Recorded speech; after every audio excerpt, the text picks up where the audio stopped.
সকালবেলা ঘুম থেকে উঠে মোবাইল হাতে নিই, শুধু 5 মিনিটের জন্য।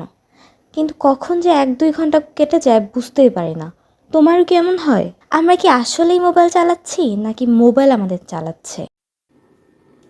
আজকের ভিডিওতে আমি বলবো মোবাইল আমাদের সময় কিভাবে খেয়ে নেয় এবং এটি আমরা কিভাবে নিয়ন্ত্রণ করতে পারি। তুমি কি কখনো রিলস দেখতে গিয়ে 10 মিনিটের জায়গায় 2 ঘন্টা পার করে ফেলেছো? আমরা একটি দরকারি কাজ করছি, কিন্তু হঠাৎ একটা নোটিফিকেশন এলো, বন্ধু মেসেজ দিয়েছে, কেউ রিল শেয়ার করছে, নতুন ভিডিও আপলোড হয়েছে, আর আমরাও সঙ্গে সঙ্গে ক্লিক করি। এই নোটিফিকেশন আসলে আমাদের ব্রেনের জন্য ছোট ছোট রিওয়ার্ডের মতো কাজ করে, তাই আমরা থামতে পারি না। নতুন কিছু দেখলেই ব্রেন আমাদের পুরস্কার দেয়, যার ফলে আমরা বারবার স্ক্রল করতে থাকি। আমরা ভাবি একটু দেখি তারপর কাজ শুরু করব, কিন্তু তারপর মোবাইল আমাদের আসল কাজ থেকেই সরিয়ে নিয়ে যায়। এবার বলি কিভাবে তোমরা এই সমস্যার সমাধান করতে পারো। চলো, প্রতিদিন কতক্ষণ মোবাইল ব্যবহার করছো সেটিংসে গিয়ে স্ক্রিন টাইম লিমিট সেট করে রাখো।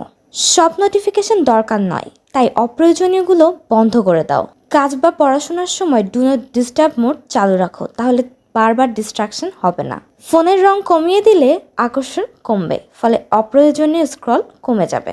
নিজেকে রিওয়ার্ড দাও, যেমন 1 ঘন্টা কাজ করলে একটা মেহেদি দিতে পারবে, এরকম কিছু। তুমি কি মোবাইলের কারণে সময় নষ্ট করো? তাহলে তোমার জন্য কোন ট্রিক কাজে লাগবে? কমেন্টে জানাও।